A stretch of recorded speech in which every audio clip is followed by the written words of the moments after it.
Good morning, everyone, and thank you so much for joining us on the Mixed Plate Podcast, a Plowline production. I am your host, Dr. Gerry Tennell, as of recently.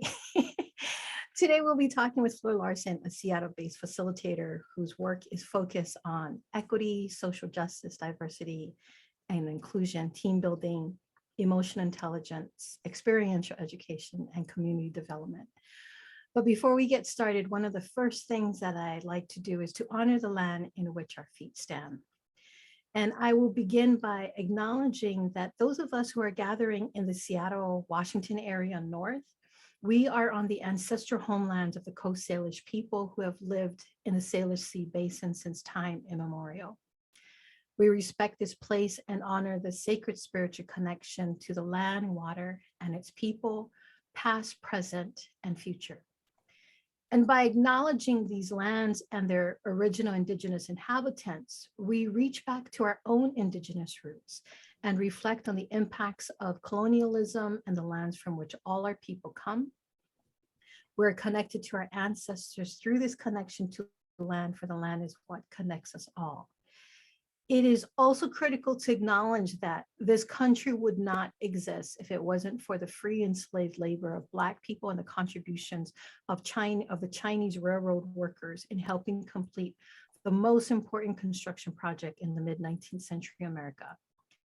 To add to the mix of acknowledgement that our country has failed to do, I'd like to also honor the Filipino Manongs who played a significant role in building the farm workers movements in the 1920s and 30s.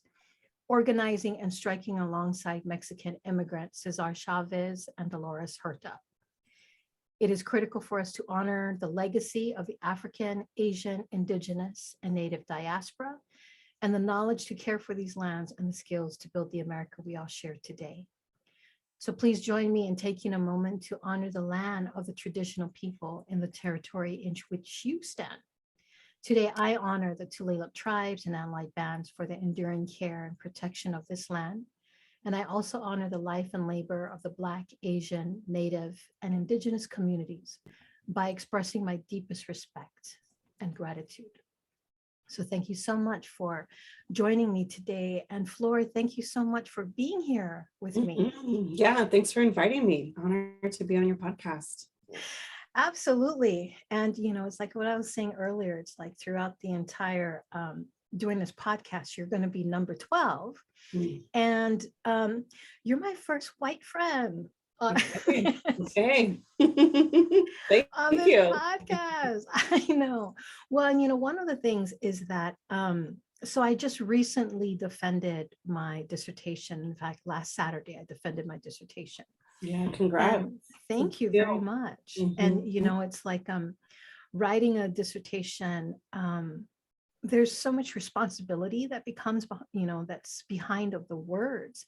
And I was challenged by the fact that I was talking about the evolution of Aloha and how do we create a space to where we will be uplifting the voices of, the indigenous people. But then also I was challenged because I realized that even though I wanted to create a world of inclusivity, I also had exclusive tendencies that was still coming into play. And so as I continue to grow on what the evolution of Aloha means, I wanted to open up space so that way on the Mixed Plate podcast, it's not just going to be women of color, but all women, and especially in today's world, right? I mean, we need to be able to work with each other to create a world that is going to be a place where all of our kids' voices are, included. And so that's why I invited you. So can you tell us a little bit about yourself, your amazing self? Oh, yeah. Thank you. Well, thanks for inviting me. It's really fun to get to be here with you. I'm Fleur Larsen. I live in Seattle, in West Seattle. I actually grew up in this area. And I have my own business and I work with a couple other colleagues of color, specifically doing racial justice consulting and facilitation. And we work across sector with all kinds of folks. And I also specifically do a lot of work with white women around our role in kind of healing from impacts of sexism and patriarchy and internalized white supremacy culture, and our role as being active, dependable, reliable white allies to our colleagues of color. So that's the kind of my focus is my people, the other white ladies that I get to be in relationship with to really in service to our liberation, everyone's liberation, and focusing on racial justice.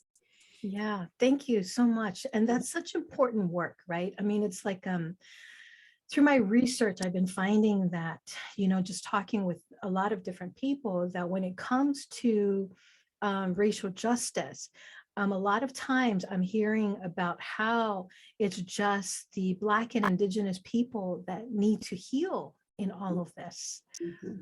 But we all need to heal. And when I hear that it's Black and Indigenous people that need to heal, the onus just is on us. Like, we need to get over our shit. But we can't do that in partnership with individuals who are considered or seen as the colonized. So let's talk about that. How do we work together? Yeah, I think that's a really big piece of it is, as for me, my own personal journey was understanding my oppressor training, like the explicit training I got to be in the oppressor role as a white person, very, waspy white Anglo-Saxon Protestant, she raised here in Seattle, like the norms and values that I was groomed with, going to private school, like all that stuff really set me up to do well in a certain kind of way. But that meant I was also like, perpetuating all that harmful stuff. And I ended up, focusing in nonprofits and education. And that's partly what led me to doing the work with white women, is looking around and being like, why are there so many white women in nonprofits, in education, in healthcare, in the helping professions? And we play this kind of certain kind of gatekeeping role.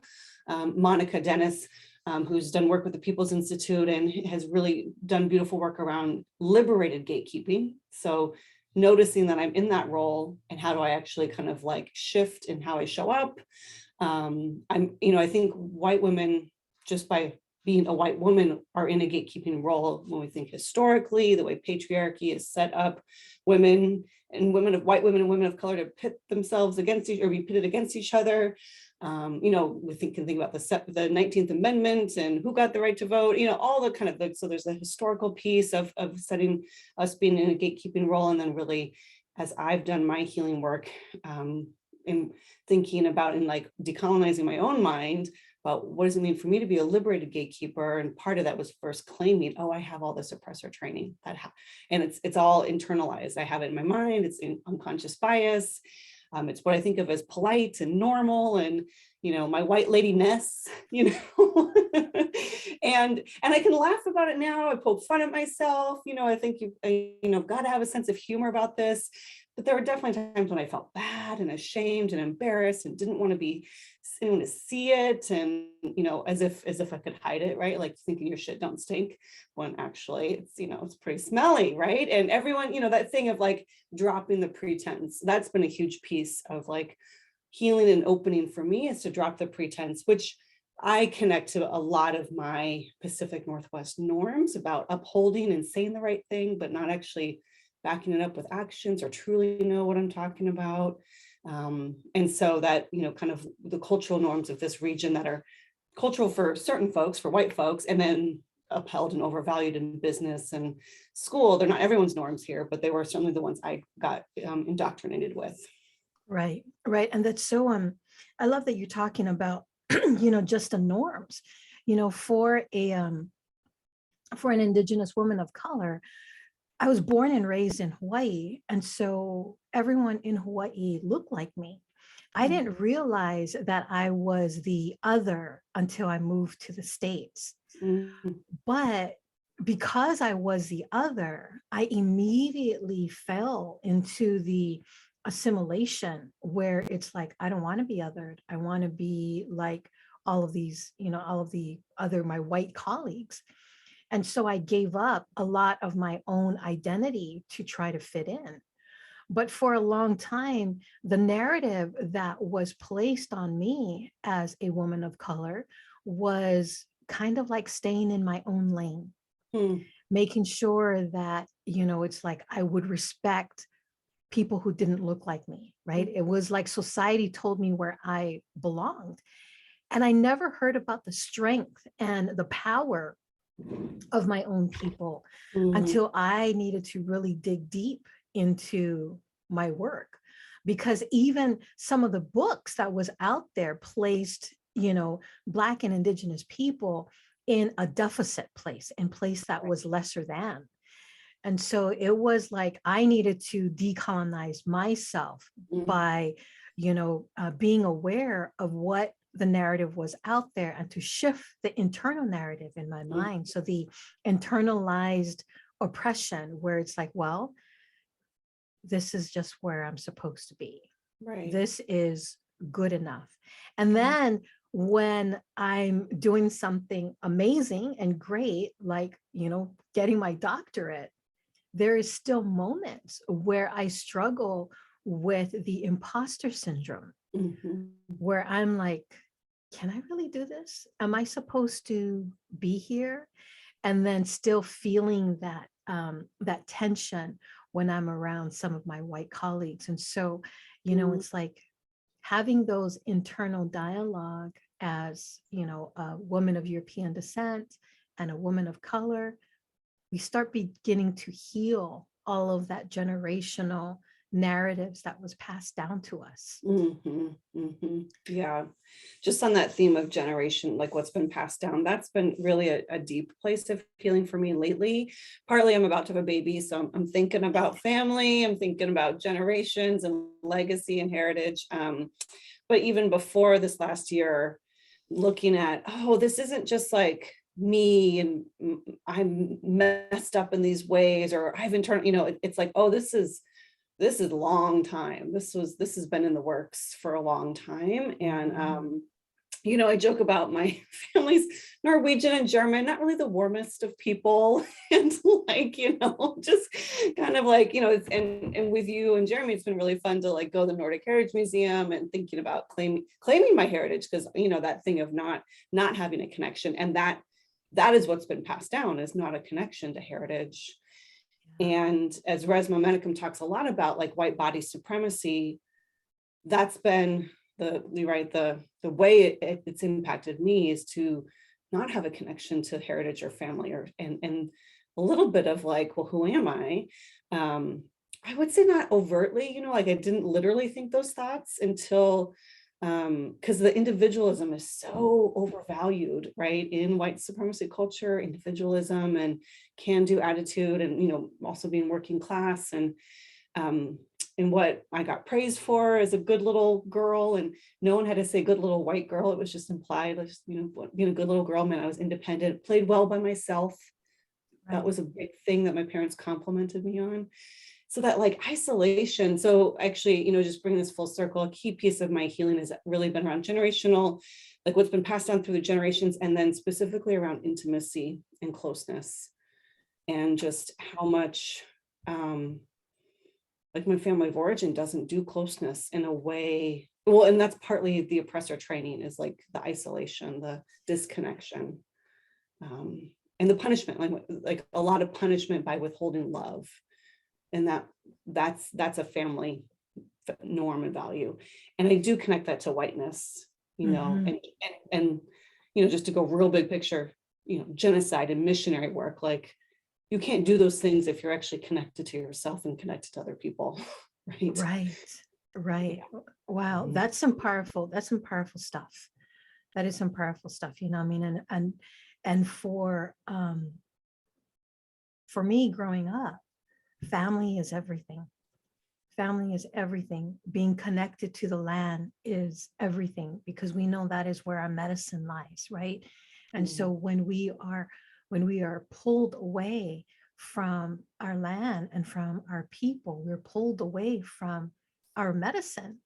But when we're pulled away, that is when the white dominance can come in and be like Mm, genocide and mm, ripping us away from everything that makes us who we are. mm, And so just knowing about the generational trauma that has occurred, I feel like it's so important for us to work together on healing that, right? It's like I need to be talking to my people about the fact that, it's like we can't continue the harm or the anger that we have, because it's like all of those emotions stay within our body. And when we are so angry about the things that stays within our body or what's happening to us, we pass that on to our kin, pass it on to the next generation. And so healing needs to come from a place where we actually are able to, I talk about gracious anger a lot. The fact that I'm still angry about the injustices, but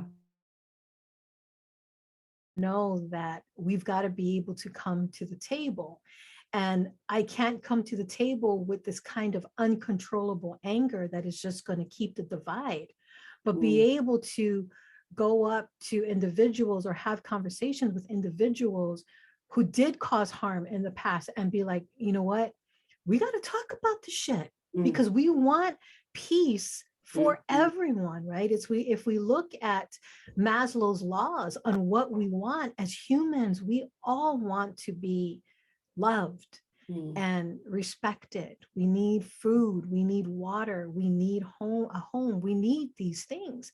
And so for us to be able to do that, I think we've got to like go back and be like, all right, ancestors, we did some shit. We've got some shit to take care of, and we want to be able to heal all of that. So when you're talking to white people, I like listening to, so yesterday, Jeremy did a workshop on dismantling whiteness. And it was really interesting because there were a lot of individuals who didn't understand what that meant, right? And so Jeremy and Chris Hudima was talking about whiteness and the construction of race. And there were people that was really fighting against the fact that if I disconnect from my whiteness, then I disconnect from my entire being. But what Jeremy was trying to say was, you need to dismantle your whiteness, and you need to see all of the privileges that comes with that, and how the construction of race was created to uphold people that looks like him. And I sat in the back with my camera off, and I felt like, ooh, this is really interesting.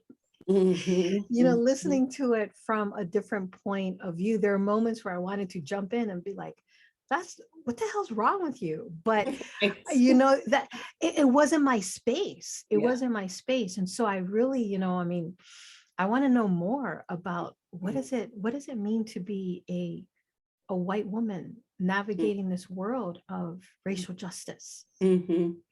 Yeah, well, so in that example was where Jeremy and Chris were with a group of all white people. Yeah, right. I think there's so many, it's like there's just folks are at wherever they're at, and then the information, it's just like everyone's got their kind of own evolution. So like while folks maybe didn't get it yesterday, like the hope is that they're on their path to keep marinating on it, seeing it, reflecting on it, and that piece. So I guess kind of taking the long arc of holding of being with white folks around this work. So I do a lot of facilitation that is white caucus, or, which is a funny thing to separate groups out, right? And have a white only space, even saying those words like that, it's like, whoa. And that, because historically has been very harmful, a consolidation of power. And, so it's just interesting to notice that a strategy that has been used to hurt is actually now a key place of healing for both folks of color and for white folks. And I don't know how long we'll need it, but right now it's really needed, right? Like it's especially right now in this moment, this last year and a half, it's too much to have to not, well, it's not a good setup if you don't have it, because usually when you're together in mixed race spaces, it's like, who are we really talking to? Are we talking to the white people right now? Who is this space for? How do we really make sure it's centering and generative for the folks of color? And so often separating out is really useful. And so I think, you said earlier about us needing to be able to come together, whether it's to, and I think that piece of really, there's a lot of repair work. That's a key part of the coming together, is probably just focusing on repair work, which might be white folks needing to bear witness and listen to the anger, and whether or not people are able to be graceful, or what did you call it? It was gracious anger. Gracious anger, and maybe some folks are there and maybe they're not yet. And but that is a skill set I have worked with, especially white leaders on, because when you're in a leadership position, there's onus on you to have to, and or if you're supervising folks, you're a manager, but also a key piece of that is being able to bear witness to the upset, because people, folks of color are are understandably pretty upset about what's been going on for a long time, and even just the stuff recently in their workplaces. And kind of the lid's been blown off in some ways, which it's this amazing opportunity, kind of a reckoning and an explosion. And I think white folks are, and it's hard to know which white folks are we talking about, Right. The people here in the Pacific Northwest who are my clients, who they're willing, they want to engage, but maybe they're unsure on how to do it, so I'm not talking about nationally all the white people in the US or something like that, so we do need to kind of qualify who we're talking about, because especially for people listening, it's whoever they're thinking of, their family or something who's overtly racist or something might not be who I'm thinking of right now. But the white folks I work with, at least, most of them are good white people who have no clue,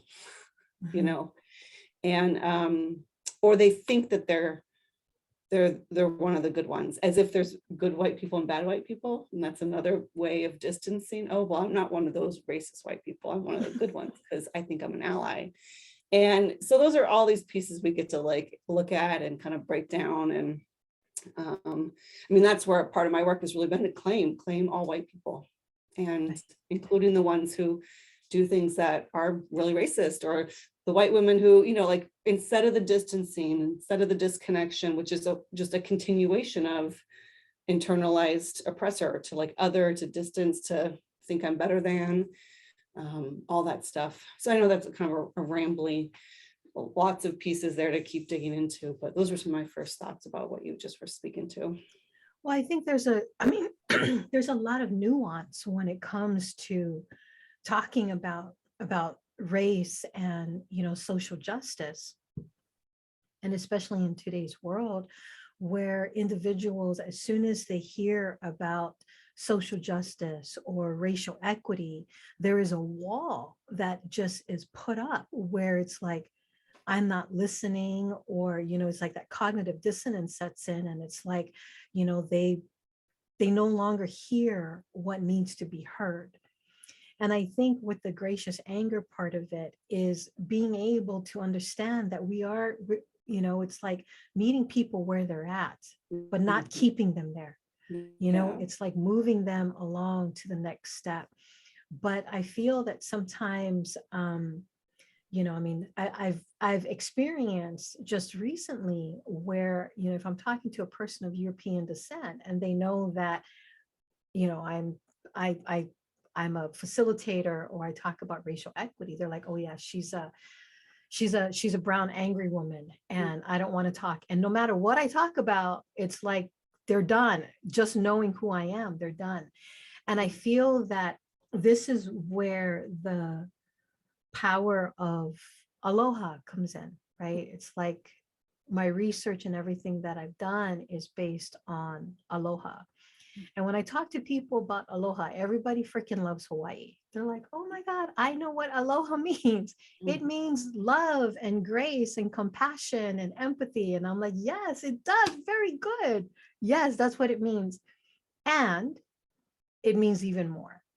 If we break the word AloHā up into two words, alo meaning forward facing, like what we're doing right now, and ha, meaning breath of life, that when we engage in dialogue, we are sharing the breath of life with each other.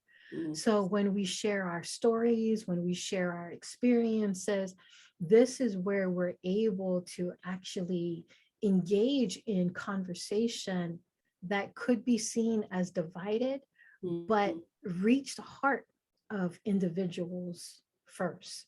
Yeah. You know, it's like we all want to be loved.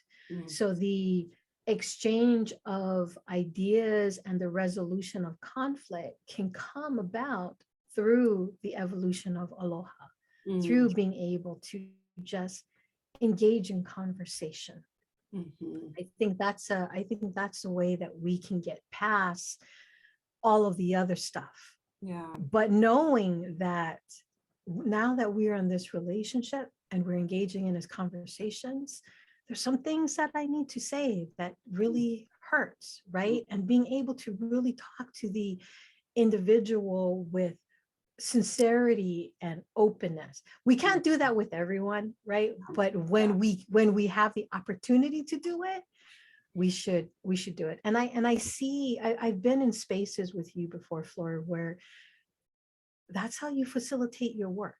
And I really appreciate the way you do that, because when I see you or I hear you do your work and you're talking to white people, or, I'd like to say people of European descent, you start changing their minds and their hearts. And then collectively, we're able to find this place of healing and reparation, like you were talking about. But it all begins with conversation. Yeah. Well, thanks for saying that. It is, it's interesting to figure out what's my role, or how can I be of service, or, and not in a white savior or martyr-y way. That's actually, those are two other key things I've had to, over the years, shed layers of and look at, my own stuff around both of those. And I think, so many white folks, if people get defensive or nervous or scared, or like, what are you going to make me do, when it's about a facilitation or training, and, no one wants to be humiliated. There's this kind of tricky line. And again, I'll couch it here as a cultural norm in the Pacific Northwest around, it talked about like pretense, or not shying away from topics, or being conflict adverse, right? So you're inviting in healthy conflict, essentially dialogue, connection, and even hard stuff. And those are skills that this region does not, in particular white folks, or in the professional space, we do not have, right? And because sometimes naming is experienced as blaming. And it's just a naming of, here's the way the racism is playing out, here's the way the white fragility is showing up in the room, like naming. And then because we don't have like a background or a backbone in experiencing explicitly things being named, which is a part of what I'm hearing in gracious anger, some stuff needs to be named. It's got to be brought to the surface. It's, gone unsaid, or there's been gaslighting, or, the pressure to code switch, or what have you. And I think that is a key. There's like all these kind of like skill sets, building blocks to be able to do racial equity that I do focus on. And healthy conflict is one of them, being able to name the dynamic. And it usually terrifies folks. And that's where too, look what I get to skill up around. I get to increase my skill sets in those places that of course will impact all areas of my life, not just around racial justice. And so that connection there of like the intrinsic motivation for white folks, the what's in it for me, which is also could be like, that's a confusing thought or question when we're like, oh, but wait, I'm the one with privilege. What do you mean, what's in it for me? And what I've learned is if I don't have a connection to intrinsic motivation, I will quit too soon. The work is too hard to stay in it, because believing in it, it be my values, wanting to be a good white ally, those will not stand up given how hard it can get. right? Especially like if you make a public mistake, woo, it's like the scariest thing. Like other people witness me saying something wrong, doing something, whatever, get called out. Oh, like, and so having the intrinsic motivation so that I can stay in it and actually see, oh, this is for me, in the sense that like my liberation is truly wrapped up in this. My liberation is wrapped up in your liberation. I want to unlearn this for me. And so I stop causing harm, like the win-win of it. Right. And I am in a commitment and like in a stand for that for white folks. And I think they can feel that. Like I don't want to embarrass anybody, but I'm also not going to shy away from saying the thing that needs to be said, Yeah. in centering relationship. All of it's Right. centered in relationship. Right. And I think within our liberation, I think one of the key things when we're looking towards liberating ourselves and liberating each other is the humility in all of that. Yeah. Right. Is being able to, acknowledge the fact that, for myself, I still deal with a lot of this internalized narratives of oppression, the concept around, just feeling like I'm an imposter, like I don't belong, that there's not a space for me. And for a lot of, for most of my life, I would think that there wasn't a place for my Indigenous voice to be in any of the places, that my Indigenous voice belonged someplace else away from white Eurocentric arenas. And then I'm realizing like, no, we have enough space for all of us, to be able to stand in our power. But we've got to be able to come to this with grace and with humility, with, it's like it's like I always talk about cultural competence versus cultural humility, right? And it's like for myself or for other individuals, or it's like when I'm engaging in any kind of facilitation work, we can read the books about people, about ourselves. We can have the competence to be able to do the work, but the humility comes in when it is that heart to heart connection, when you can really engage with an individual and build that relationship. For, I think everything that we do, especially in this work, has to deal with relationship. And a relationship that is sustainable, and relationship that is going to go way beyond the now, right? Something that we can build for the future, for my grandkids, for your daughter that's going to be here in 2 weeks. Whoa. Right. And when we think about the little ones, Yeah, and what kind of world we have right now, I believe that we all want a better world. Yeah. It's just, how the hell do we do this together? So, it's like, I think it's, there's a quote, and I wish I knew the name of it. All I have is that it's a Native American wisdom. And it says, the old one says that the women will lead the healing among the tribes. Inside them are the power of love and strength given by the moon and the earth. And I feel that, it's like when we think about the kind of power that exists within Mother Nature. Mother Nature. And with women being able to birth a new life, there's a lot of things that I think we could do together.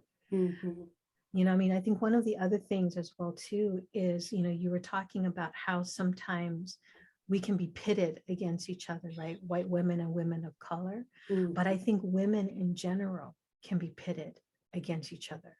And it's like, how do we get past the power structure and the dynamic of that? You know, it's like, give me some advice for how do we do that? Well, I mean, my first thought just goes to like, it's a setup. We're in a setup, right? The structural setup of patriarchy, of sexism. Because then it's like, okay, it's not just like my individual failing. You know, I do need to tend to my individual stuff and impact, but it's a really big setup. When I do my training with white women, there's a portion where we talk a little bit about internalized sexism, where we've internalized these messages and then spit them back out at each other. And we're horrible to each other, right? The way women are pitted against each other. And I think it's like maybe 32 years now, because I've been doing this training for a few years. It's like the movie Heathers came out, like it's the 30th anniversary of Heathers. For those that haven't seen it, you know, the newer, more recent version is Mean Girls, and I'm sure there's even a more recent version of that, because Heathers is Dating Us. We know that social, like, you know, reference with Winona Ryder and Christian Slater. right. It's dark. It's a dark movie, which I kind of love that about it. Like the newer ones are a little bit more like, you know, whatever, cotton candy version. But you know, that I think there's the thing there to see the setup, to see the forest through the trees, so that we can at least, you know, I think white women and women of color, and like, you know, there does need to be the mending around the way racism has driven a wedge between women. And, you know, then you add in classism and, you know, lots of other things compounding it. And partly, you know, what I get hopeful about is like, oh my God, you know, for me working with white women, that's a huge group. That's a huge demographic and overwhelming and daunting. And yet, if I can shift whoever I'm in proximity to, so that we can like really show up in service to social justice, but racial justice explicitly, you know, that could be a lot of numbers of folks. And like there could be sector-wide transformation, at least in my area of influence, right? You know, and that to me is hopeful and powerful. In thinking about, you know, the way white women have impacted elections. And that was, you know, I really was focused on a broad reach for run up to the 2020 election. And so I think, I think that thing of even in the beginning, when you talked about, I'm the first white woman that's on this podcast, in some ways it's like, you know, it's great that this is mostly a woman of color space, and maybe that's just what it needs to be. And, you know, you can cherry pick, you know, a few white ladies, and I'm glad I've made the list. I made the cut. I made the team. Honorary. And that's partly, you know, because we have a relationship, and I do know that it's on me to demonstrate that I'm trustworthy. Like I do, like the onus is on me in terms of like, if you and me were going to be the microcosm of women trying to come together, women of color and white women, like I know that my role is to show up as a reliable, dependable white ally or accomplice, co-conspirator, and that it's a continuous practice. You know, I don't take it for granted that we're connected, right? And, you know, we haven't like been in close to have conflict yet, you know, and and, you know, if we get closer, it'll happen, right? Because we're humans and it'll happen. And I know now that my relationships with folks of color now, I'm much more able to navigate that. I wasn't able to, you know, years ago. I'd be terrified. I was just terrified or defensive or victim-y or, you know, whatever. All my stuff, you know, got triggered. And so that me doing that healing work so that I can have a backbone, so that I can face stuff, you know, that just gets to my core human, like, am I okay? Am I lovable? You know, like it goes to the core human stuff. Right. Yeah.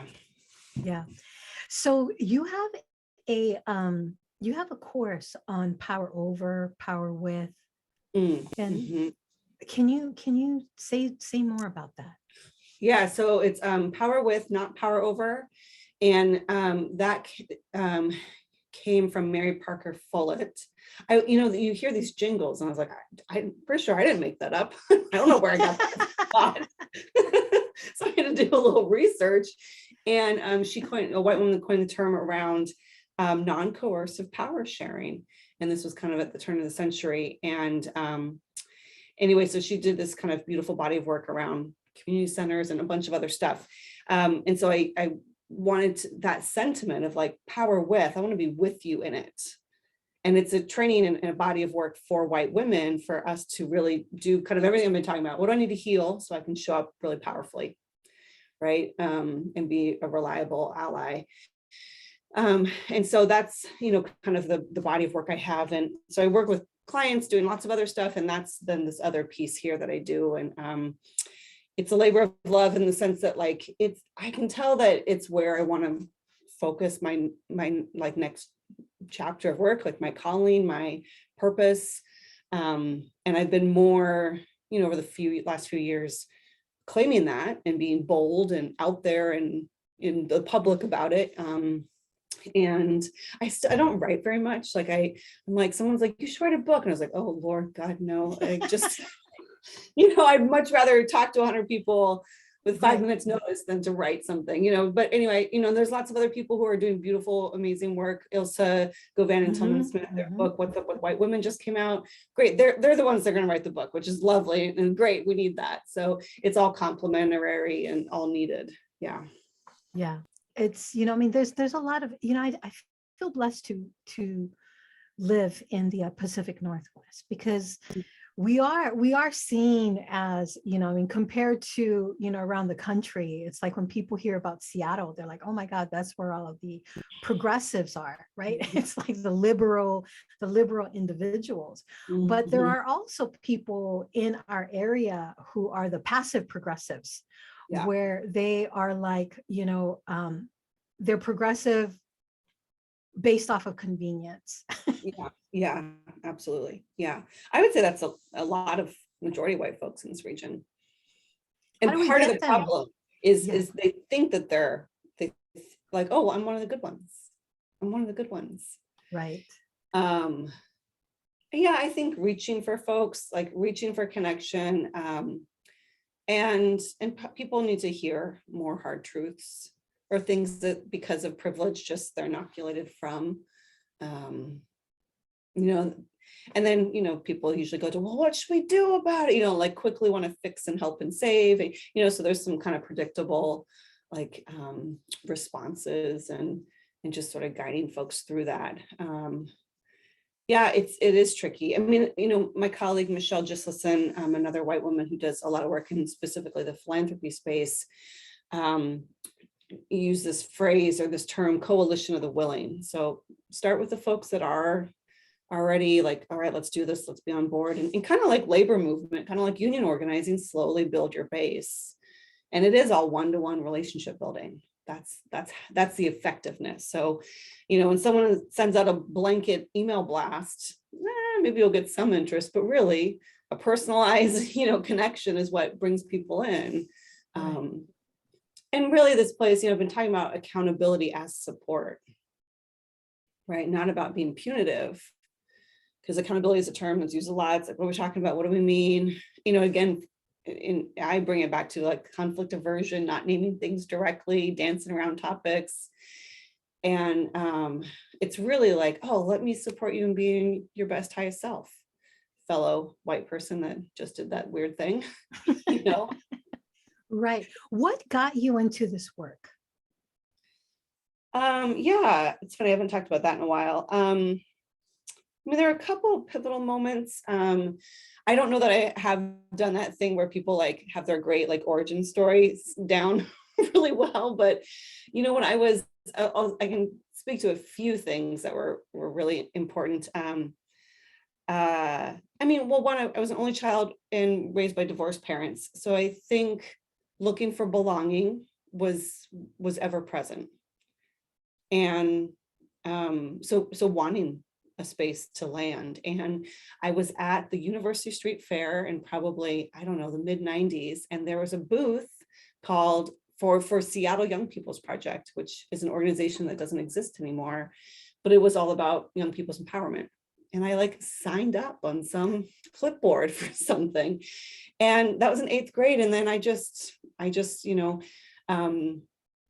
this is like the good kind. We're seeing this happen with a lot of young white boys in particular, and being radicalized into white supremacy culture where they're looking for belonging. And, so the same thing can happen when there's a void, my story happens to be about, took me into social justice, but I'm really looking at how much that's happening, especially for young white boys, and it takes them into white nationalism, and that's super scary, right? So it kind of took us somewhere else, but so my story is then being a part of this organization for all of high school, and really my people were giving it, filling me up in terms of my leadership role, and doing lots of different student initiatives. I worked on this initiative for educating around sexual harassment. This was pre-email, and so we sent out paper surveys, things in the mail.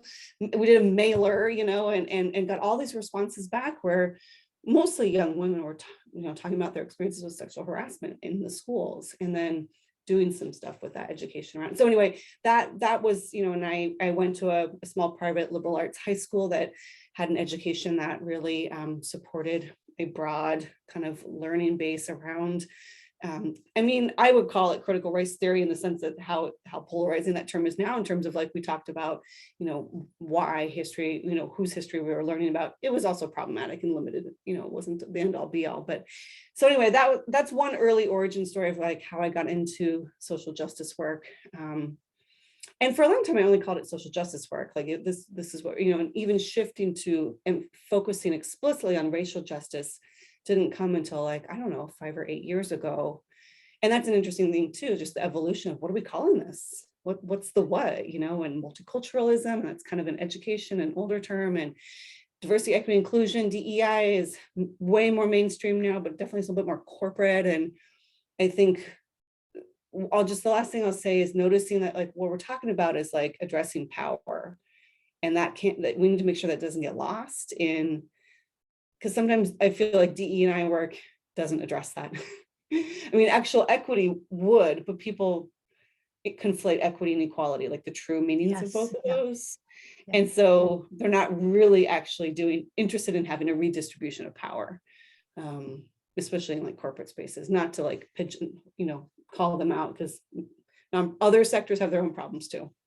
Anyway, I'll pause there. Yeah, and I don't think it's calling it out, because you're right, Flora. It is the redistribution of power. And there's individuals that are in organizations that once they understand what equity really is, they're like, oh shoot, we're just gonna, just say diversity and inclusion. Yeah. We will say equity, but in a small e, lowercase, quiet on the side. Yeah. Right. Yeah. So I can say that I believe that there is not really true equity work that is happening in any of our organizations until the redistribution of power is a subject that is actually being talked about openly and moving towards change. Yeah. So yeah. But well, yes. Can you believe that we're just right about time? No. I can't. I can, because you and I love to talk to each other. We could probably like keep going for another hour, but then you'd have to edit it down, and that sounds like a lot of work. I know. I don't do the editing. Thank goodness that we have our nephew Hunter Cronholm that does the editing and everything like that. So that's yeah, great. He's a great kid, still learning about what it means to be a white male in this world. So it's good that he has an aunt and uncle that is always talking about it and putting him into check. And we call that support, right? Accountability as support. There it is. It's about love. It is, right? Absolutely. It's about love. Absolutely. It absolutely is. Yeah. And well, and really on that point, like to bother to do that is love. Exactly. And when people stop doing it, it's like, oh, then things are really bad. Yep. Absolutely. They don't bother to make the effort in your direction anymore. Right. Yeah. So exactly. And it's about having those conversations. And there's been many times where I would be caught up in a conversation where people would put me in check. Yeah. Yeah. And in that moment, I needed to ask myself, am I going to lean into this discomfort, or am I going to push away to not address what just happened? And I've learned to lean in to the discomfort, even though it's like, it doesn't feel good in the moment. Yeah. But I would rather do that than to have broken relationships. But Mm. that's me. I'm always about the heart-centered stuff. But all right, so what do you have for the new year besides having a baby? Yeah, pretty much the only plans coming up are giving birth whenever that ends up happening. And then trying to, get some sleep and rest and connect. And I'm around, and I have some family around, and we'll see friends. And I'm actually really just very grateful of the spaciousness of time right now, and me winding things down from maternity leave coincided with everybody else winding things down for holidays and New Year. So it was easy to kind of have that happen. And it's amazing to not have meetings scheduled. I'm just like gonna enjoy that this week before baby comes. So yeah. That's awesome. That's awesome. Well, you and I have something coming up in the spring. So we have the 30th annual Women of Wisdom conference. I think it's going to be on March 26th that I'm going to be moderating a panel discussion. And I think it's called A Heart-Centered Advocacy, the Power of Women Advancing Racial Equity in Our Communities. So it's going to be you and a lot of amazing other panelists that's going to be on here. And I'm excited and honored to be able to moderate that panel discussion. So yeah, that would be great. I know. And, it's like Co3 Consulting is still doing its work and everything like that. And so I'm excited to be able to go a little bit deeper into my work now that my dissertation is done and things are out there. It's like, trying to expand on the theoretical framework of AloHā, on gracious anger, the 5 phases of decolonization, which I've got to say, Fleur, so the 5 phases of decolonization was actually written by Pokala Inui. He is an attorney and an activist in Hawaii. He's one of the elders. And as you and I have been not in really close relationship, but in relationship enough to where I have been able to kind of like watch you and just your growth around this whole entire racial equity work. And I've seen, usually what I do is I have this lens that I've developed on looking at people and seeing how are they decolonizing. And so the 5 phases of decolonization starts with rediscover and recover. And when you started to invite Jeremy and I to the Nordic Museum, because you're working towards rediscovering and recovering your ancestry, you helped my husband along in that process of rediscovering and recovering. And I was like, oh, that is pretty awesome. And then the second one is mourning. And the mourning is when we recover or rediscover, I can't even speak. We discover the harm that has been done to us, by us, and from us, right? And it's like, it's from people of European descent, as well as people of color, right? And so that's the mourning. And then the dreaming, the next one, the 3rd phase is dreaming. And I think everything that you shared about when you started this journey to what you were looking at as a place of belonging is the dreaming portion of it. And then it's commitment and then action. And so you're in these 5 phases of decolonization, and decolonization is something that is ongoing. It's not a destination that we reach, but it's something that we continue to do throughout entire life. And so it has been such an honor to be in space with you. And I look forward to, growing our relationship. Now we have another thing to connect on as mothers. It's going to be so exciting. Yes, that's right.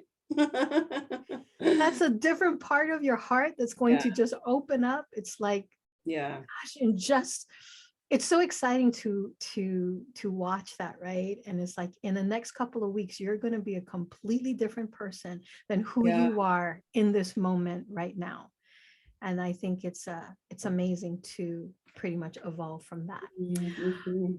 But I wanted to thank you for being here, and I wanted to thank everyone for listening. You have been listening to the Mixed Plate Podcast, a Plowline production. So tune in for the next episode, and don't forget to subscribe to the Mixed Plate Podcast, as well as the Plowline Podcast, available on all popular podcast platforms.